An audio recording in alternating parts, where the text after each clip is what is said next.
Hi everybody, I mentioned on Facebook the other day about, right, I'm just off to do some pugging, and someone asked a question about how do you pug your clay, and it seemed like a strange question because I don't even think about how I actually go about doing it. It's just a process I've developed over the last year or so since I got my pug mill from James. Thank you, James. But it's a valid question, I think, because people who start a new beginning, they get a pug mill. It's like, okay, pug mill, how do you put it through? What do you do? So I've just finished a batch of clay there. In a moment you'll see me start from the beginning. It's a bit disjointed because I'm filming as I'm doing it, and it's a bit ad hoc, and I'm actually speaking as I think, which is not always the wisest thing. So I hope you get the gist of what's happening. This here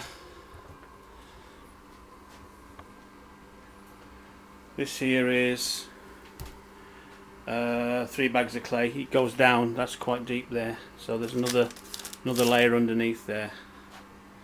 That's it finished. It's in plastic. It'll get covered up now, and then I'll use that in a few days. And I don't make the vast amounts of pottery. I tend to take my time. I don't do production work. I haven't got a big enough studio for that. You need to scale up if you want to do that, but the people who do that know how the pugging happens. This is for people who've got a small studio, working in a shed or a workshop or a garage. They've got themselves a pug mill, and this is how I use mine.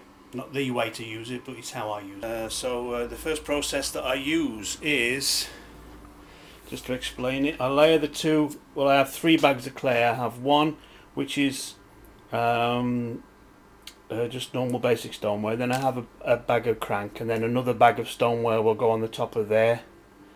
And then I cut it through in sections that way, so you've got a sandwich. Squash them together, put them on the end of here, and then it goes through the pug mill. Okay, once it's gone through the pug mill once, just so I can talk to you. Once it's gone through the pug mill once, it's usually pretty wet, because fresh bags of clay are really soft these days. There's a lot of water, excess water in them. I like clay stiffer to throw bigger pots, so you need to let it dry out a little bit. So what I do is, once it comes through the pug mill once, I stack it over there. Before it goes through the pug mill, what I have is, also to add iron to it, I have an old bowl that I did full of red iron oxide.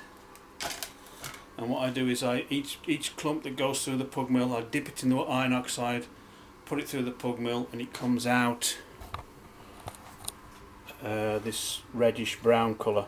Now this is ready to go back through the pug mill. It's stacked up here with gaps in between, so that it all dries out evenly. Okay, and then it's just a question of knocking these together, slicing them through again. Okay, once I've pushed all these together, just to mix it more thoroughly, I cut it through this way.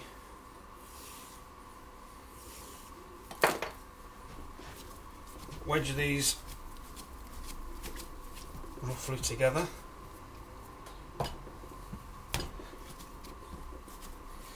And what you're doing is you're making 1, 2, 3, 4, 5, 6, 7, 8, 9, 10 lengths of this. You got 10 part of each one of these in one ball, if that explains it well. And just keep knocking these together.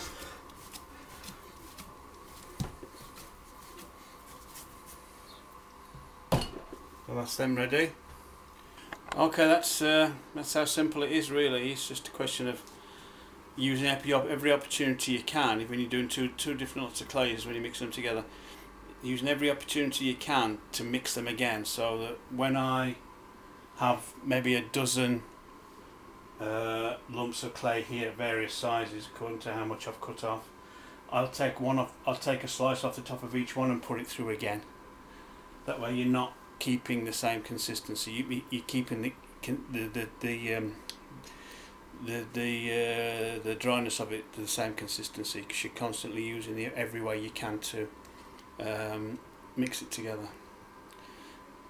That's about it. And then okay, I've just started slicing these up to wedge up, and I don't know if you can see it there, the different colours that are going through these first pugged pieces of clay. That shows that it's not fully mixed yet, so that's why you need to put it through the pug mill twice, because it doesn't completely mix the clay together. There's different softnesses and consistencies as well as you put it through the first time, and you can see by the colour there that it needs to go through again. Okay, the balls of clay are going through. I've knocked all the first mixture together. They're all ready to go. Top off, cut them all through separately and put them all through mixed up. One there left ready to do. The first lot has come through that's ready for saving and storing. I store mine here in the reclaim plaster reclaim trays, lined with plastic, and they just go in there, and then there'll be another piece of plastic over the top. This all folds in. There's no real reason for doing that apart from the fact that it's a dead space when I'm not reclaiming clay, and I'm short of space in the studio. You're always short of space in the studio, so it's just a way of using it. Plus it's handy.